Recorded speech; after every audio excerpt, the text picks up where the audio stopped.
Selamat datang sahabat arsip.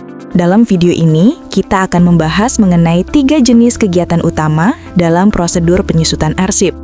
Kita akan mulai dari pemindahan arsip inaktif, dilanjutkan dengan pemusnahan arsip, dan diakhiri dengan penyerahan arsip statis. Mari kita mulai dengan bagian pertama, prosedur pemindahan arsip inaktif ke unit kearsipan. Ini adalah langkah awal dalam siklus penyusutan, yaitu mengalihkan pengelolaan untuk efisiensi penyimpanan. Selamat menyaksikan!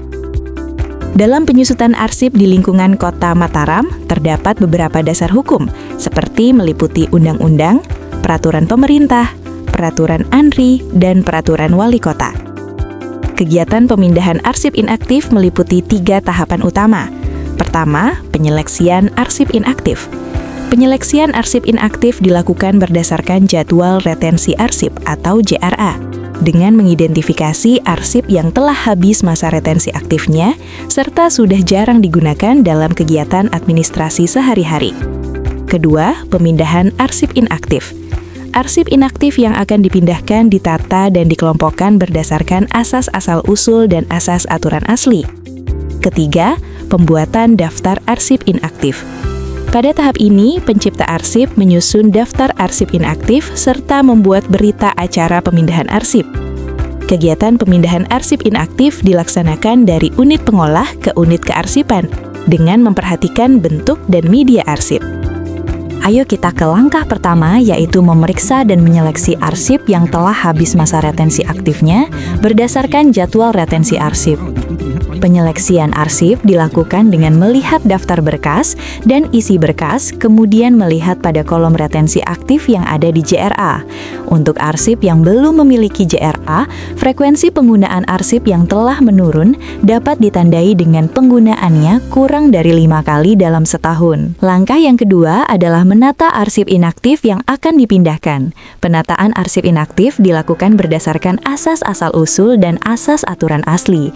Asas asal-usul adalah asas yang dilakukan untuk menjaga arsip tetap terkelola dalam satu kesatuan pencipta arsip.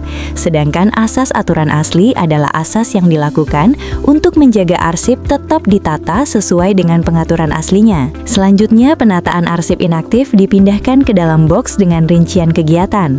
Pertama, menata folder atau berkas yang berisi arsip aktif yang akan dipindahkan yang diurutkan berdasarkan nomor urut daftar arsip inaktif yang dipindahkan. Kedua, menyimpan dan memasukkan folder atau berkas arsip inaktif ke dalam box arsip. Dan yang ketiga, memberi label box arsip dengan keterangan nomor box, nama unit pengolah, nomor urut arsip, dan tahun penciptaan arsip. Kegiatan penataan arsip inaktif dan pembuatan daftar arsip inaktif menjadi tanggung jawab kepala unit pengolah atau unit kerja. Langkah yang ketiga adalah pembuatan daftar arsip inaktif. Pencipta arsip menyusun daftar arsip yang dipindahkan dan ditandatangani oleh pimpinan unit pengolah atau unit kerja, selaku yang memindahkan arsip, dan unit kearsipan di lingkungan pencipta arsip, selaku penerima arsip atau pejabat yang diberi kewenangan. Daftar arsip inaktif sekurang-kurangnya memuat penciptaan arsip, unit pengelola, nomor arsip, kode klasifikasi, uraian informasi arsip, kurun waktu, jumlah, dan keterangan. Berikut adalah contoh daftar arsip inaktif yang dipindahkan. Setelah membuat daftar arsip inaktif, selanjutnya kita membuat berita acara pemindahan arsip.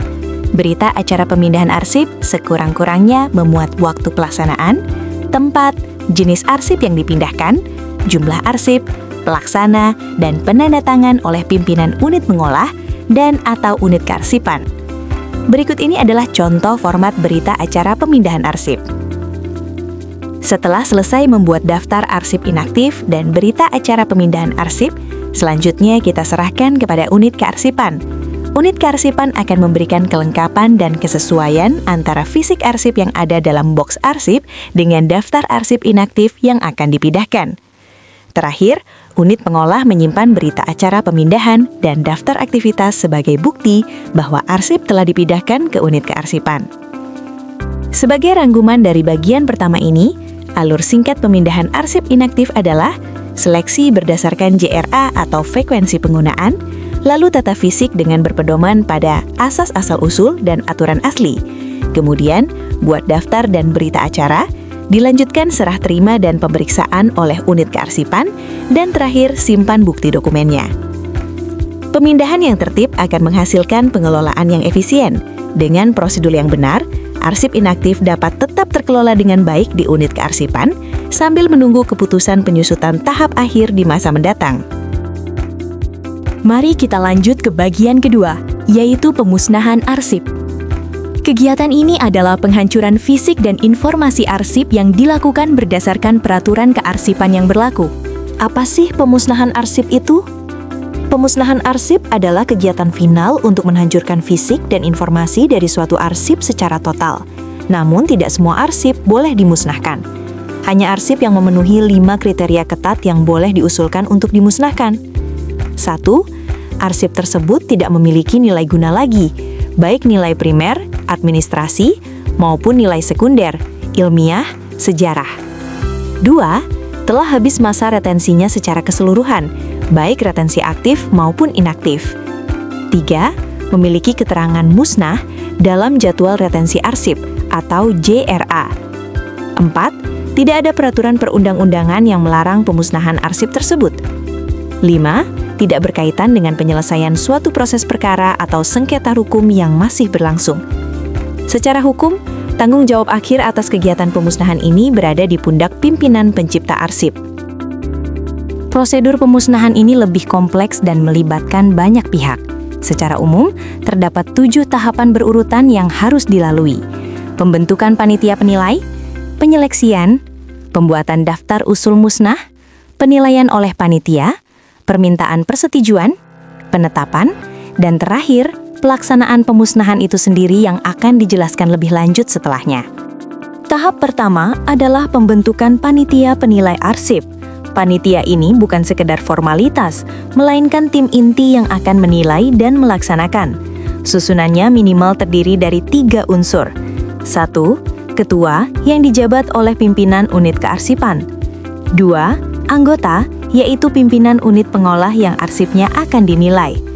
3. Anggota, yaitu seorang arsiparis atau pegawai yang memang bertugas dan berpengalaman di bidang pengolahan arsip. Panitia inilah yang nantinya memiliki 2 tugas besar. Pertama, menilai kelayakan arsip yang diusulkan musnah, dan kedua, bertindak sebagai tim pelaksana pemusnahan. Tahap kedua adalah penyeleksian. Pada tahap ini, panitia atau unit kearsipan memeriksa daftar arsip inaktif yang sudah ada. Mereka mencari dan memilih arsip-arsip yang telah habis masa retensi inaktifnya dan secara eksplisit memiliki nilai musnah dalam JRA. Khusus untuk instansi yang belum memiliki JRA, diingatkan bahwa mereka harus mendapatkan persetujuan terlebih dahulu dari Kepala Arsip Nasional Republik Indonesia atau ANRI sebelum bisa memulai prosedur pemusnahan. Tahap ketiga adalah pembuatan daftar usul musnah. Dari hasil seleksi, dibuatlah daftar resmi usulan pemusnahan. Daftar ini setidaknya harus memuat nomor urut, jenis arsip, tahun, jumlah, berkas atau box, tingkat perkembangan, asli atau salinan, dan keterangan. Tahap keempat adalah penilaian oleh panitia. Ini adalah tahap kritis. Panitia yang telah dibentuk harus melakukan verifikasi secara langsung terhadap fisik arsip yang tercantum dalam daftar usul musnah. Mereka memeriksa kesesuaian, kelengkapan, dan memastikan tidak ada arsip yang salah masuk. Hasil dari penilaian dan rapat panitia ini kemudian dituangkan dalam 2 dokumen formal. Pertama, notulen rapat panitia penilai, dan kedua, surat pertimbangan tertulis resmi dari panitia penilai arsip. Sebelum diproses lebih lanjut, arsip-arsip yang akan dimusnahkan juga ditata fisik dan informasinya agar mudah diidentifikasi. Tahap kelima adalah permintaan persetujuan pemusnahan. Pencipta arsip harus mengajukan permohonan resmi kepada lembaga kearsipan daerah tingkat kabupaten atau kota. Permohonan ini harus dilampiri dengan daftar arsip usul musnah dan surat pertimbangan dari panitia. Yang perlu sangat diperhatikan adalah tingkat persetujuan, karena ini berbeda berdasarkan lama retensi arsip. Untuk arsip dengan masa retensi kurang dari 10 tahun, persetujuan harus diberikan oleh wali kota. Untuk arsip dengan masa retensi 10 tahun atau lebih, persetujuan harus datang dari Kepala ANRI. Khusus untuk arsip tanpa JRA, persetujuan mutlak dari Kepala ANRI diperlukan, tanpa memandang berapa lama retensinya. Tahap keenam, penetapan. Jika surat permohonan disetujui oleh pihak berwenang, wali kota atau ANRI, maka langkah selanjutnya adalah penetapan resmi. Untuk arsip retensi kurang dari 10 tahun yang telah disetujui wali kota, kepala perangkat daerah atau pencipta arsip yang menetapkan arsip-arsip tersebut untuk dimusnahkan. Setelah penetapan, dibuatlah 2 dokumen final. Pertama, surat penetapan pemusnahan itu sendiri, dan kedua, berita acara pemusnahan yang nantinya akan dilampiri dengan daftar arsip yang benar-benar akan dimusnahkan. Akhirnya, kita sampai pada tahap ketujuh, pelaksanaan pemusnahan. Pemusnahan harus dilakukan secara total dan irreversibel, artinya fisik dan informasinya hancur hingga tidak bisa dikenali lagi. Pelaksanaannya pun tidak boleh sembunyi-sembunyi, tetapi harus disaksikan oleh minimal 2 orang pejabat dari unit kerja bidang hukum dan atau unit kerja pengawasan, seperti inspektorat, di lingkungan pencipta arsip. Seluruh proses ini kemudian dikukuhkan dengan penandatanganan berita acara pemusnahan yang telah disebutkan tadi. Adapun metode pemusnahan yang dapat digunakan antara lain, pencacahan menggunakan mesin shredder, penggunaan bahan kimia tertentu, atau dengan cara diolah menjadi bubur kertas atau pulping. Sebagai ringkasan, pemusnahan arsip adalah: pertama, bentuk panitia penilai, lalu lakukan seleksi dan buat daftar usul musnah. Kemudian, lakukan penilaian dan verifikasi fisik oleh panitia. Setelah itu, ajukan permintaan persetujuan ke wali kota atau ANRI sesuai retensi. Jika disetujui, tetapkan dan buat berita acara. Terakhir, laksanakan pemusnahan dengan disaksikan pihak hukum dan pengawasan. Kita masuk ke bagian ketiga sekaligus terakhir, prosedur penyerahan arsip statis ke lembaga kearsipan. Jika pemusnahan adalah akhir dari arsip tak bernilai, maka penyerahan statis adalah awal dari keabadian bagi arsip bernilai sejarah. Apa itu penyerahan arsip statis?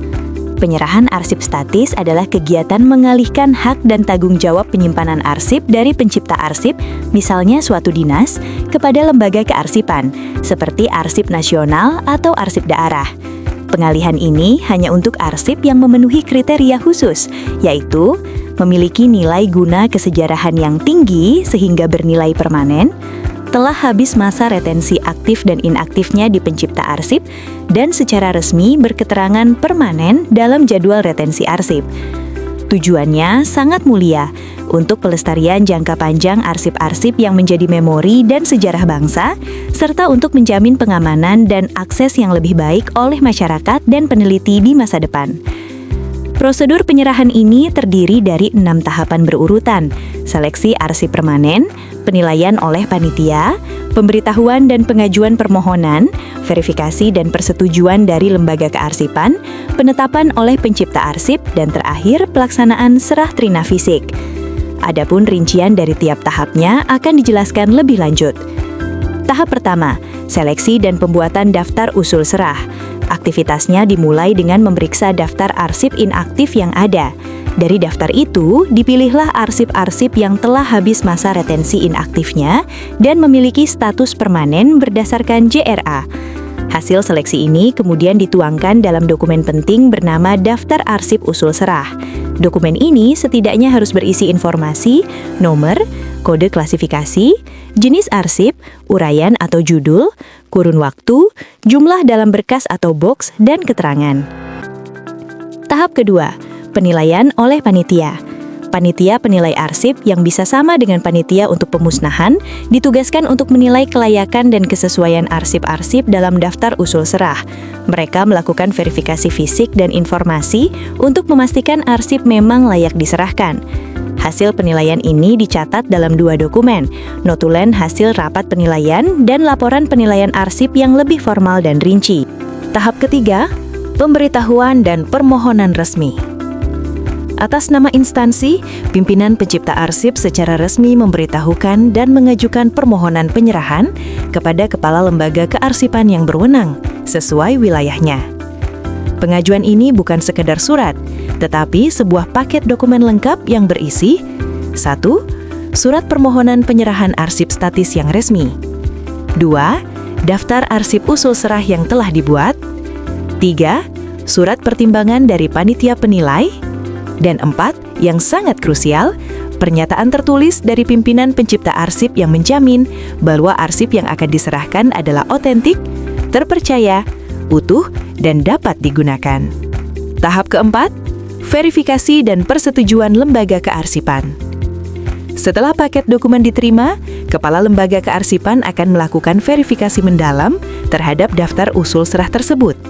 Lembaga kearsipan berhak untuk memberikan rekomendasi apakah arsip-arsip itu dapat diterima seluruhnya, ditolak sebagian, atau bahkan ditolak semua, tentunya disertai alasan yang jelas.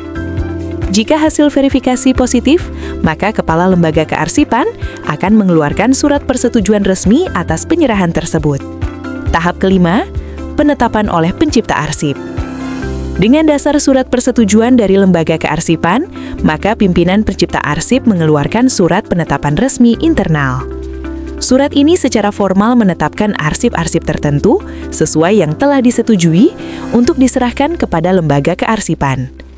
Ini adalah komitmen final dari pihak pencipta arsip. Tahap keenam dan terakhir, pelaksanaan serah terima fisik arsip. Inilah puncak dari seluruh proses. Diadakan acara serah terima fisik arsip dari pimpinan pencipta arsip kepada Lembaga Kearsipan. Pada saat serah terima, ada 3 komponen utama yang diserahkan. 1. Fisik arsip itu sendiri dalam kondisi tertata. 2. Berita acara serah terima yang ditandatangani kedua belah pihak dibuat rangkap 2. 3. Daftar arsip yang diserahkan juga rangkap 2. Catatan penting, 1 kopi berita acara dan daftar disimpan oleh pencipta arsip sebagai bukti arsip telah keluar, dan 1 kopi lainnya disimpan oleh Lembaga Kearsipan sebagai bukti penerimaan dan dasar inventarisasi.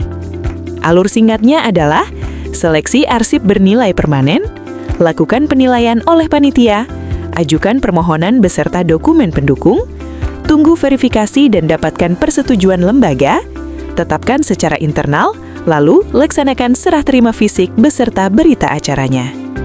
Dengan demikian, berakhirlah pembahasan lengkap kami mengenai prosedur penyusutan arsip, yang meliputi pemindahan, pemusnahan, dan penyerahan arsip statis.